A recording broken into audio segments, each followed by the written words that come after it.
guys, and welcome back to the channel. If you didn't know by now, my name is Chef D and I welcome you to this amazing foodie paradise. Food slash recipe slash lifestyle, all of the above. But today guys, we are going to be making one of my favorite meal prep, generally just one of my favorite recipes, and that is how to make a loaded sweet potato.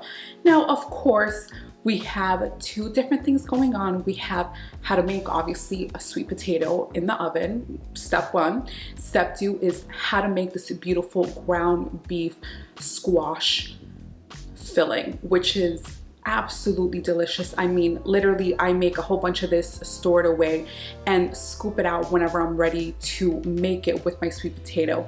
Now, yes, I'm saying loaded sweet potato, but if you don't like sweet potato and you wanna, switch it up to just a regular baked white potato, then go ahead and do it. I mean, it's pretty much the same thing, the same temperature, the same timing. So this is just so versatile and so easy to make. And not only that, it's filling. That's what I love about it. Like, I make this and I'm like, at the end of it, I'm like, oh, I'm full. And you can definitely put whatever you want on top. For example, I love putting a little bit of Greek yogurt on top, even sour cream on top.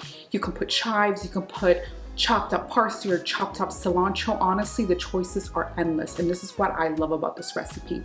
So I can't wait to show you guys the basics on how to make this beautiful loaded sweet potato. Let's get to the clips. Let's begin by preheating our oven to 400 degrees Fahrenheit.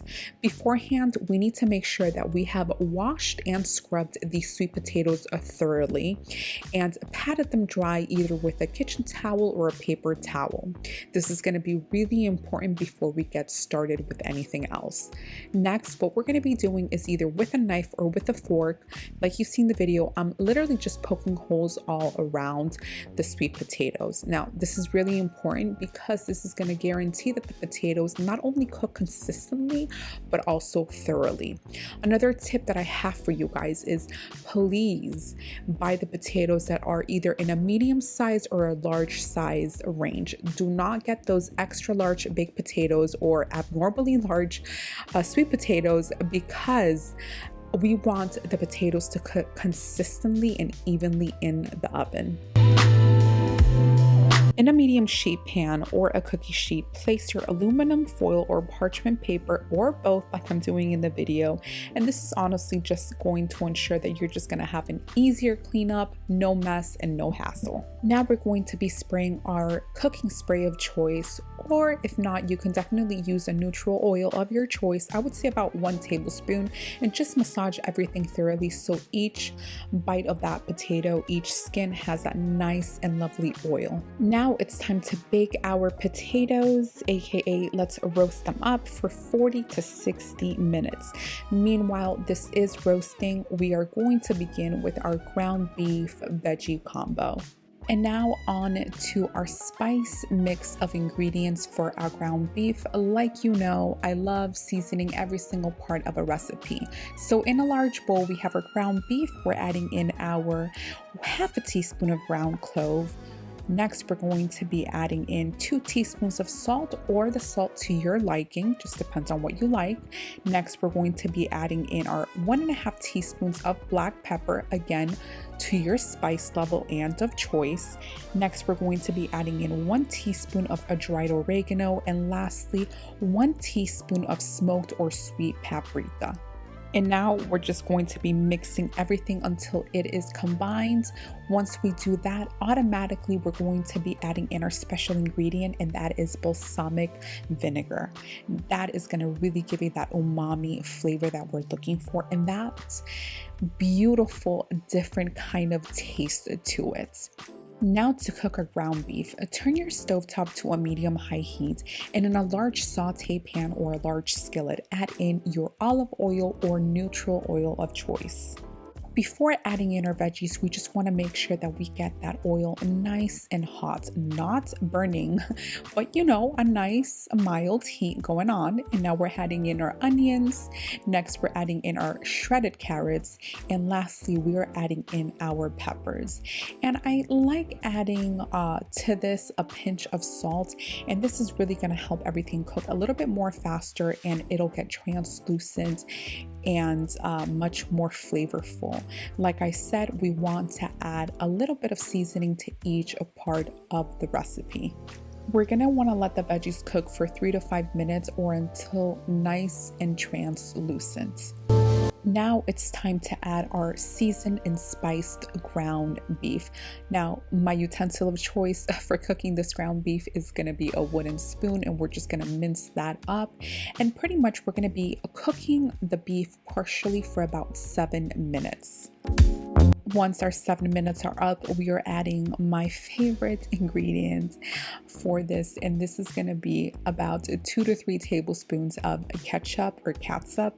But honestly, I prefer this to tomato paste. I mean, you can definitely use tomato paste, but the reason why I like ketchup, it's again that umami flavor, that sweet, that saltiness, and without all that bitterness from the tomato paste. Add in your diced zucchini or summer squash like you see in the video, and we are going to cook this for another 10 minutes. So in total preparation time, it's going to be 7 minutes for partial cooking, then the ketchup, then we're adding our zucchini or squash, and we're going to be cooking that again for 10 minutes. A total of 17 minutes for cooking this amazing ground beef and veggie combo. If you want to cook it for a bit more, this is your option, and you're more than welcome to do that. Now we're going to be taking out our beautiful roasted sweet potatoes, and pretty much we are ready to go. Now for this, I am going to be cutting a slit right in the middle of each sweet potato. Now it is going to be very, very hot, so please be very careful when you're doing this, but this really works the best when the potato is really hot. Pretty much my technique is pinching it on both sides simultaneously so it puffs up in the middle, and then taking my fork and literally just making like a mini mash inside of each potato, you know, just to give that beautiful oomph that you want in that beautiful sweet potato stuffing. Now it is time to place our beautiful ground beef and veggie mix onto the potatoes. Now this part is going to be optional. You can put as much or as little as you like. I know for each potato, for example, in this video, I used 4 ounces to stuff each potatoes. I really like it to be very grand, I would say, especially on the sides. I want to see it overflowing, but this definitely depends on what you like. And like you see, I had a lot of leftovers, so I literally just put this in an airtight container, and this stays absolutely delicious for up to 4 days in the fridge.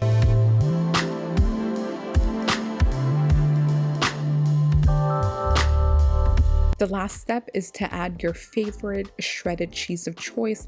Mine for this recipe is going to be a mix of cheddar cheese and white cheddar. You can definitely use a Gouda or pepper jack or mozzarella. This is pretty much whatever type of shredded cheese you have on hand that melts.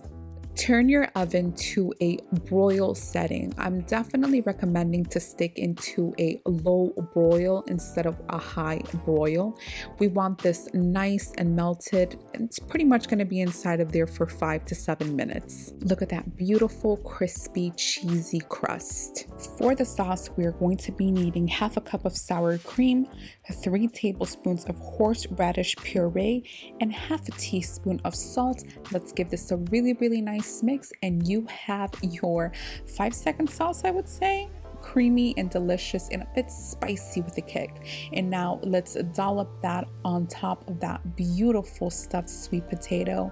And I mean, if you want to decorate it with a little bit of flat leaf parsley like I did chopped up, then go right ahead. And I even went as so far as to add my favorite pickled jalapenos right on top. Of course, this is optional, but really that horseradish sauce really makes this all come together. And now for the taste test.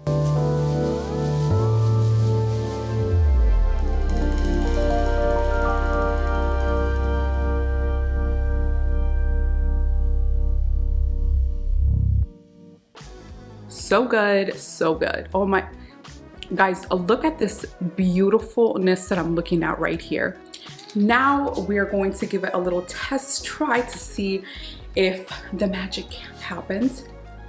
I was already tasting the hash and oh my God, it was so good. I know this meal prep week is gonna be off the chain, AKA best meal prep ever.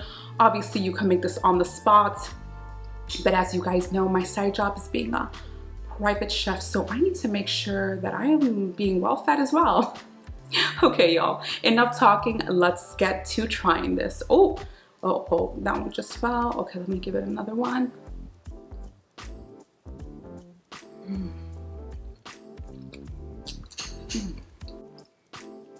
Oh my gosh. Oh. Sweet. It's salty. It's cheesy. Oh my goodness, it's just so good, guys. So nutritious for you. You have your proteins, you have your veggies, you have, this is just honestly one of those go-to weekly recipes that I definitely recommend. And just for anything, meal prep that sweet potato, meal prep that ground beef, or just make it and keep it for 2 to 3 days whenever you get hungry, it's right there. So guys, I hope you enjoyed this amazing recipe, and I will see you next week with a brand new video, recipe, all of the above. Ciao.